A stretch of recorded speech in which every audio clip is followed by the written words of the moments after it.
तो asset management company पराग पारिक ने अपना नया फंड लॉन्च किया है। इस एनएफओ का नाम है पराग पारिक लार्ज कैप फंड। अक्सर हमारी जुबान पर पराग पारिक फ्लेक्सी कैप फंड चढ़ा हुआ है, क्योंकि फ्लेक्सी कैप फंड को लेकर ये जो एएमसी है बहुत ज़्यादा चर्चा में रहती है। लेकिन अब इसका लार्ज कैप फंड भी आ गया है। क्या कुछ फीचर्स हैं इसके, आपको अभिषेक जी बताएंगे। उसके बाद हम अमित सर से समझेंगे कि क्या इसमें निवेश की रणनीति आपकी होनी चाहिए या फिर नहीं।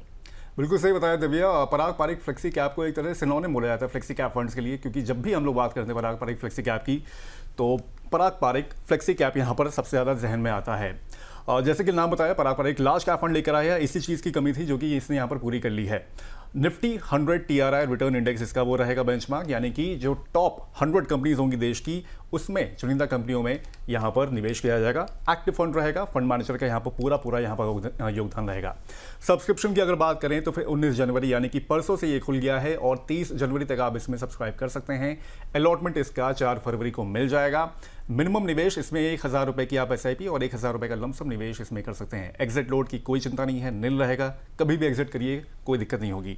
फंड मैनेजर्स इसके 6 हैं: राजीव ठाकुर, रौनक ओनकार, राज मेहता, रुकुन, तेजस सोमन और ऐश्वर्य धर। तो ये इस फंड को यहाँ पर मैनेज करेंगे। पेयर कंपैरिजन पे देख लेते हैं।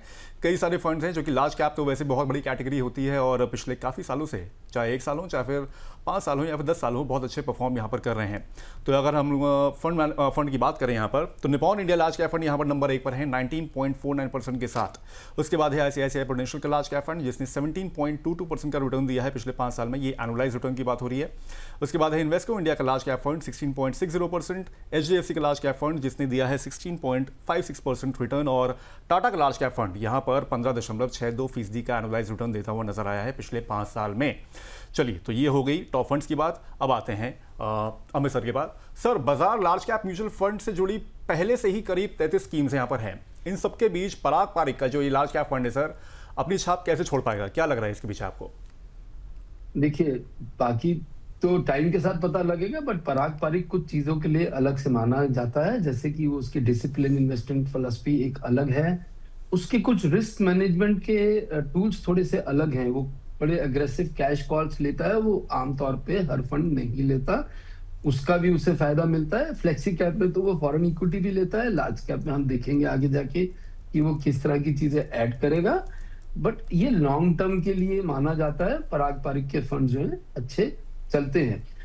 अब बात यह है कि उन्होंने नया फंड निकाला है, उनको अपनी प्रोडक्ट बास्केट कंप्लीट करनी है, और ये बहुत अच्छी बात है, उन्होंने अपनी प्रोडक्ट बास्केट कंप्लीट करी है। हमारे इन्वेस्टर को ये देखना है कि उनके लिए क्या बेनिफिशियल है और उसके हिसाब से अपना डिसीजन लेना चाहिए। ठीक है सर, वैसे क्या आपको लग रहा है पराग पारिक, क्योंकि एक काफी जाना माना नाम है फ्लेक्सी कैप की कैटेगरी अगर देखें तो अब लार्ज कैप में भी कदम रख रहा है, क्या सर निवेशकों को, खासकर की जो नए निवेशक हैं, इसमें कदम रख सकते हैं? पराग पारिक के लार्ज कैप से शुरुआत कर सकते हैं निवेश की, या फिर जो ऑलरेडी एग्जिस्टिंग लार्ज कैप्स हैं उन्हीं पे भरोसा जताएं? देखिए, जो नए इन्वेस्टर्स हैं वो इसमें भी कदम रख सकते हैं, पुराने वालों में भी कदम रख सकते हैं। बहुत बड़ा डिफरेंशिएशन कहना अभी मुश्किल होगा, क्योंकि देखिए लार्ज कैप की जो कैटेगरी है वो प्राइमरीली मार्केट कैप के हिसाब से पहले 100 स्टॉक्स हैं जिसके अंदर वो इन्वेस्ट कर सकते हैं। तो उन 100 स्टॉक्स के अंदर डिफरेंशिएशन करना बहुत आसान नहीं होता फंड मैनेजर्स के लिए। इसीलिए आप देखेंगे कि बहुत सारे फंड्स की रिटर्न्स बहुत ज्यादा दूर नहीं होती है एक दूसरे से। दे आर लाइक एक ही तरीके के रिटर्न मोस्टली दे रहे होते हैं। 1-2% का फर्क भी डिसेंट फर्क हो जाता है, कभी कभी बहुत बड़ा फर्क आमतौर पे नहीं मिलता। बट हाँ, ये फंड हाउस का ट्रैक रिकॉर्ड में कुछ चीजें अलग हैं। ये अग्रेसिवली, ऐसा लगता है ये अग्रेसिवली कुछ फ्यूचर एंड ऑप्शंस को भी इस पोर्टफोलियो में हेजिंग के लिए यूज करना चाहेंगे।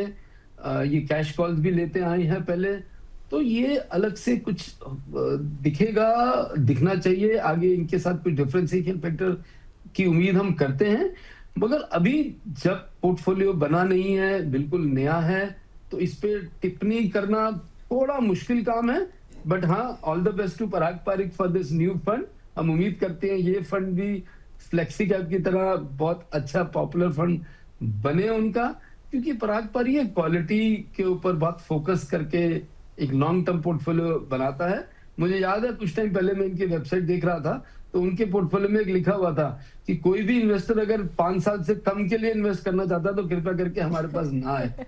तो ये बहुत अच्छी एक स्टेटमेंट थी जिसको हम लोग बहुत अच्छा मानते हैं। एक बात हम लोग बार बार यही बोलते हैं लॉन्ग टर्म इन्वेस्टर आए, बट एक फंड हाउस को अपनी वेबसाइट पे लिख के बोलना एक बहुत बड़ी और काबिले तारीफ चीज है, तो अच्छी बात है ये।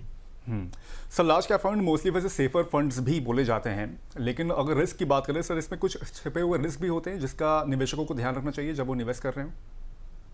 देखिए, जब मार्केट में ओवरऑल गिरावट आएगी तो लार्ज कैप में भी गिरावट आएगी, खासकर जब हम बात कर रहे हैं वैल्यूएशन की, अभी थोड़ी देर पहले हमने बात करी, तो उस वैल्यूएशन के गिरने से इफेक्ट जरूर आएगा। अगर मान लीजिए वैल्यूएशन महंगी है और बाजार में गिरावट आएगी तो लार्ज कैप भी गिरेगा।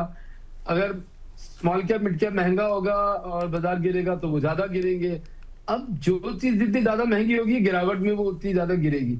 अब लार्ज कैप के साथ लिमिटेशन दूसरी तरफ से ये है कि ओवरऑल लॉन्ग टर्म पीरियड इसको हम बहुत ज्यादा तेजी वाला इंस्ट्रूमेंट भी नहीं मानते, तो हम थोड़ा स्टेबिलिटी वाला इंस्ट्रूमेंट मानते हैं। तो इसलिए स्टेबिलिटी है तो डाउनसाइड भी थोड़ी प्रोटेक्शन इसमें मिल जाती है, क्योंकि ये बड़ी टॉप की कंपनीज हैं, तो इसमें थोड़ा वैल्यूएशन का डिसिप्लिन की भी हम उम्मीद करते हैं। ऐसा नहीं है कि बहुत बड़े वैल्यूएशन में इधर हेर फेर कुछ आ जाए। एक कंजर्वेटिव पोर्टफोलियो के लिए ये बहुत अच्छी चीज रहती है लार्ज कैप में पैसा लगाना। ओके सर, अगर कोई निवेश कर रहा है तो उसको कितना हॉरिजॉन्टल यहाँ पर ध्यान रखना चाहिए, और किन लोगों के लिए सबसे ज्यादा मुफीद हैं लार्ज कैप फंड्स? तो जैसा हमने अभी थोड़ी देर पहले ही बोला, ये फंड हाउस अपनी वेबसाइट पे भी लिखता है और इवन अदरवाइज भी हम कहते हैं कि किसी भी अगर आप इक्विटी फंड में आते हैं तो आप कम से कम 5 साल 7 साल या लंबे पीरियड के लिए आए। छोटे पीरियड में जो अभी हम देख रहे हैं मार्केट में गिरावट है, करेक्शन है, ये आप फेस कर सकते हैं। हो सकता है आपका एक्सपीरियंस अच्छा या अच्छे से कम हो, तो इसीलिए हम लोग कहते हैं आप लॉन्ग टर्म के इन्वेस्टर आएंगे तो नियर सर्टेन आप पैसा अच्छा बना के जाएंगे। 100% गारंटी नहीं, बट नियर सर्टेन उम्मीद काफी है कि आप अच्छा रिटर्न बना के जाएंगे। तो इसलिए आप पोर्टफोलियो में बने रहें, बहुत अच्छा रिटर्न होना चाहिए।